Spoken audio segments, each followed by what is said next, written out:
Bom dia, irmãos. Nossa lição de hoje é a lição número 11 da revista, que vai falar sobre a carta de Paulo aos Romanos. A gente já está chegando ao fim da revista novamente, graças a Deus, né? O livro de Romanos é um livro um pouco complexo, tem muitas coisas que são de teologia, então recomendo que, se você quiser se aprofundar mais, é sempre interessante ler e reler e entender diversas opiniões, para que você consiga adquirir, né, para a sua vida cristã. No capítulo 9, que é o que vai ser abordado aqui nessa lição número 11, Paulo ele vai direcionar, assim como já fez em outros momentos, para aquela comunidade de Romanos, algumas orientações ou algumas explicações, principalmente para as pessoas que eram judeus, né?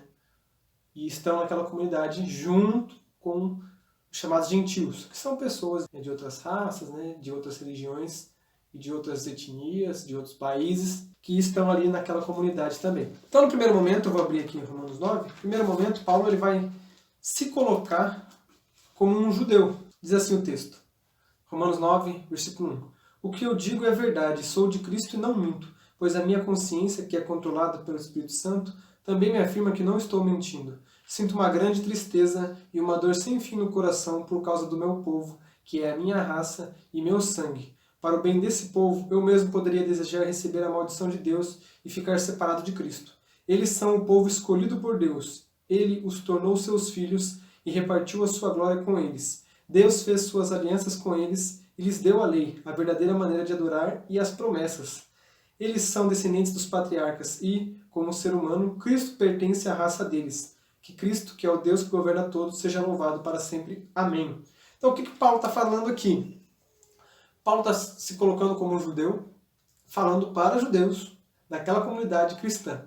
Então ele está falando assim, olha, eu fico muito triste porque vocês estão seguindo os costumes que eram dos judeus. Eu fico muito triste porque vocês estão achando que esses costumes, e estão seguindo a lei também, vocês estão achando que essas leis é que vão levar vocês à salvação. Eu não queria que fosse assim. Vocês são o meu povo. Eu quero que vocês entendam que não é assim que funciona, que a salvação é mediante a fé, que independente de você ser judeu ou não, agora você tem um caminho direto com Deus através de uma aliança com Jesus Cristo. É interessante que hoje a gente não tem contato com pessoas judias. Então a gente não tem ideia de como era aquela realidade daquela comunidade. Pelo menos aqui na nossa igreja, né? Mas, para quem tiver oportunidade, quem quiser, é interessante você pesquisar no Google aí sobre os judeus nazarenos ou judeus messiânicos. Eu vou falar algumas características deles. Então, esses judeus nazarenos, judeus messiânicos, também chamados de judeus do caminho, que é uma vertente do judaísmo aí, eles são a base da igreja primitiva, vamos dizer assim. Porque eles são os judeus que aceitaram a Jesus. Tá? Só que a gente vai pegar aí no decorrer de Romanos, na Bíblia, no Novo Testamento pelo menos, Paulo combatendo as ideias que esses judeus traziam incrustadas, as ideias que os judeus traziam muito presas, muito novas ainda, né? Muito recentes na mente. Por que eu estou falando isso? Se você pesquisar no Google, você vai ver que esses judeus, eles praticam a lei, eles têm os costumes, eles têm a ideologia, vamos dizer assim, dos judeus. Eles aceitam Jesus como Salvador? Sim. Mas eles não aceitam que Jesus, por exemplo, é Deus. Eles não aceitam que Jesus pode perdoar pecados. Né? Então, assim, a forma como eles aceitam Jesus, ela é como se fosse um Messias, sim, claro, né? Como se fosse uma pessoa que é o Messias, mas que não é Deus. E que você tem que seguir as leis, a Torá e todos os ensinamentos do judaísmo. Eles colocam, né, o Antigo Testamento, o Novo Testamento e as demais leis como válidas também para eles que aceitam Jesus e que deveriam deixar isso para trás. Tá? Então, sempre que a gente vai ler aqui em Romanos e no texto aqui do Novo Testamento, quando uma pessoa fala assim, a lei é válida, a lei não é válida, entenda que provavelmente estava sendo direcionado para esse grupo de pessoas, que era um grupo de pessoas que batiam forte nessa tecla aí. Não, é a lei que vai nos, vamos dizer, justificar, de certa forma, né? Que Deus vai fazer o julgamento e vai considerar o seu cumprimento da lei. Ah, Jesus é o Salvador? Sim, ele é o Salvador, ele é o Messias. Mas é fato que a lei tem que ser cumprida. Quando Deus for julgar, ele vai considerar essa lei aí, porque ela é válida. Então, assim, provavelmente, muitas das vezes que isso foi citado, foi combatido, ou foi planado no Novo Testamento, é por causa dessas pessoas, tá? Então, Paulo está dizendo, gente, essa forma que vocês estão agindo está me desagradando, está me deixando triste, porque vocês não estão colocando Jesus acima de tudo. né? Vocês estão considerando outras coisas aí. E aí Paulo aí vai trazer algumas perguntas retóricas, né? Ou seja, perguntas que ele já sabe a resposta, mas que ele sabe que são dúvidas ali daquela comunidade cristã, daqueles judeus que acreditavam em Jesus. Ele vai trazer essas dúvidas e vai tentar explicar, vai tentar esclarecer a mente desse pessoal. Então a primeira pergunta é: a promessa de Deus falhou? Então Romanos 9, 6 a 13. Eu vou ler o texto aqui, diz assim: eu não estou dizendo que a promessa de Deus tenha falhado. De fato, nem todos os israelitas fazem parte do povo de Deus. Nem todos os descendentes de Abraão são filhos de Deus. Então, legal. Então aí agora ele vai trazer aqui algumas ilustrações para explicar para o povo que não é que a promessa de Deus tenha falhado. Que promessa de Deus? Deus disse ao povo de Israel que escolheria aquele povo para ser seu. E aí os israelitas estão falando assim: não, mas espera aí, então se o judaísmo não tem valor aqui, então a promessa de Deus é falha. Porque Deus falou que isso aqui é o povo de Deus. Os judeus são o povo de Deus. Então, aí Paulo fala assim: não, espera aí, então vamos explicar o que é o povo de Deus. Aí Paulo vai trazer a ilustração do que é o povo de Deus. Então, beleza. O que é o povo de Deus? Ele vai colocar lá no verso 7, do capítulo 9. Nem todos os descendentes de Abraão são filhos de Deus, pois Deus disse a Abraão: por meio de Isaac é que você terá os descendentes que eu lhe prometi. Isso quer dizer que os que são considerados como os verdadeiros descendentes de Abraão são aqueles que nasceram como resultado da promessa de Deus, e não os que nasceram de modo natural. Então Paulo vai começar a fazer umas ilustrações para desmanchar a ideia daquelas pessoas que estavam pensando que o fato de ele ser judeu garantia ali ser o povo de Israel, né? Aí Paulo vai dizer: peraí, os filhos de Ismael, que também era filho de Abraão, eles não são considerados israelitas. Por quê? Se eles também são filhos de Abraão? Aí ele fala: não é uma questão só de sangue, é uma questão da promessa de Deus. É uma aliança com a promessa de Deus. E ali na frente, depois Paulo vai falar que é uma questão de fé, a aliança através da fé, né? Ele vai falar também sobre Jacó e Esaú. Ele vai falar: olha, Deus escolheu Jacó. Aí você fala: não, mas é porque Esaú vendeu a primogenitura para Jacó. Mas antes disso, Deus já tinha dito para Rebeca, que é a mãe dos dois, que eu vou escolher Jacó. Independente do que vai acontecer, eles nem tinham feito isso. Eu vou escolher Jacó. Jacó que vai ser a descendência do povo de Israel. Tá? Então, assim, o que Jacó fez, o que Esaú fez, escolhas erradas dos dois, independente disso, Deus já tinha falado para Rebeca: vai ser Jacó. Né?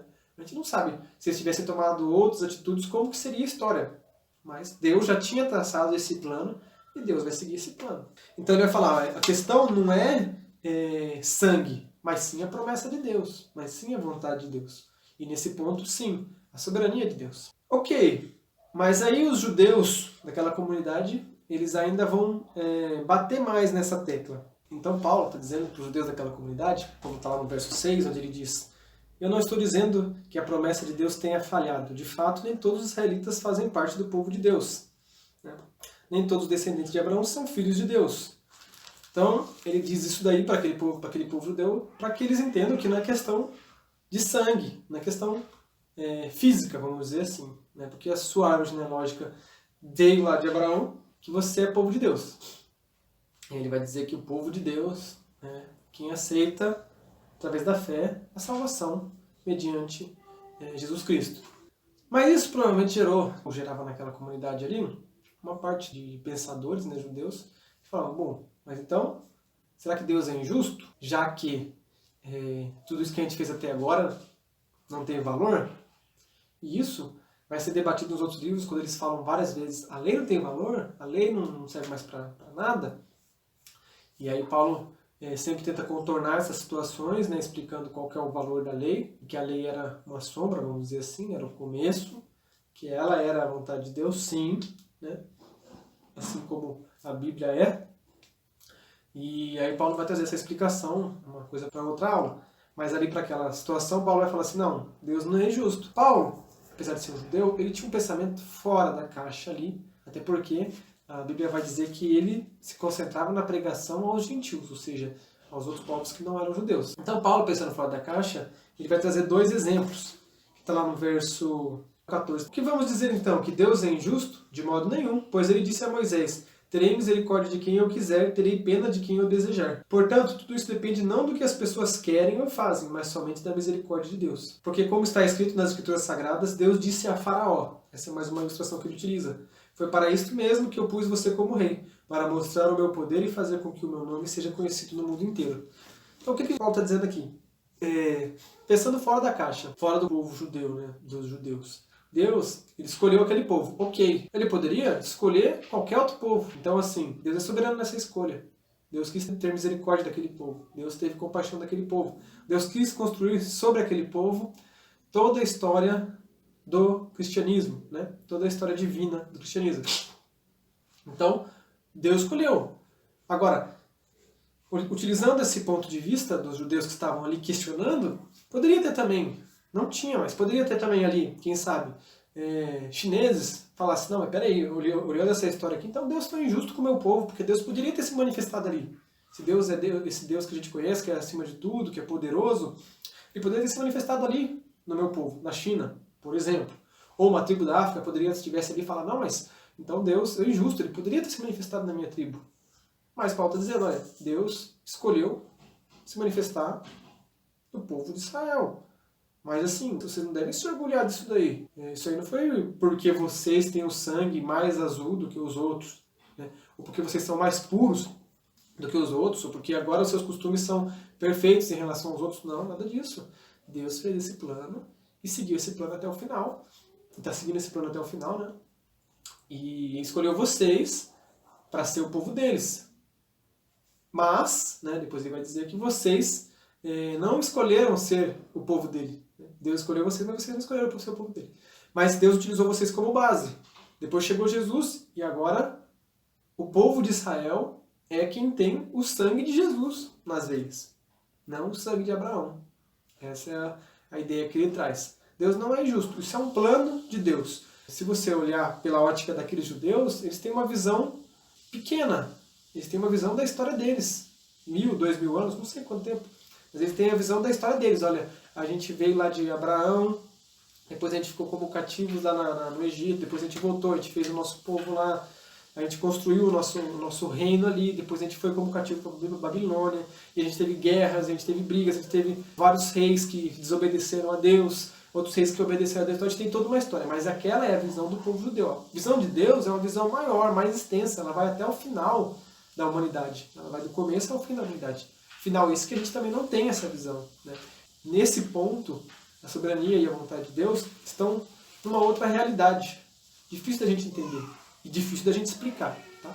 Mas para Paulo, naquela visão ainda simples, mas maior do que o que os judeus tinham, ele conseguiu trazer à vista dos judeus o que estava, vamos dizer, não escondido, né, mas de certa forma que os judeus não enxergavam, que os judeus não viam. Os judeus viam os costumes deles como algo fundamental, e não era fundamental.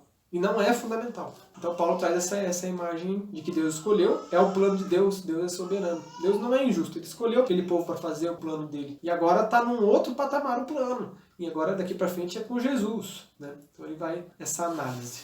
Continuando nessa análise, Paulo ele vai estabelecer quem são os novos israelitas, né? Ou o novo povo de Deus. E aí ele diz no verso 24 do capítulo 9, quem é o povo de Deus. Diz assim, ó: pois nós somos aqueles que Deus chamou, não somente os que são judeus, mas também os não judeus. Então ele falou assim, ó, meu povo é quem é judeu e quem não é também é meu povo. Isso é o que ele diz no livro de Oséias. E aí ele vai citar um trecho do livro de Oséias, do profeta Oséias, que diz assim: aqueles que não eram meu povo, eu chamarei de meu povo. A nação que eu não amava, chamarei de minha amada.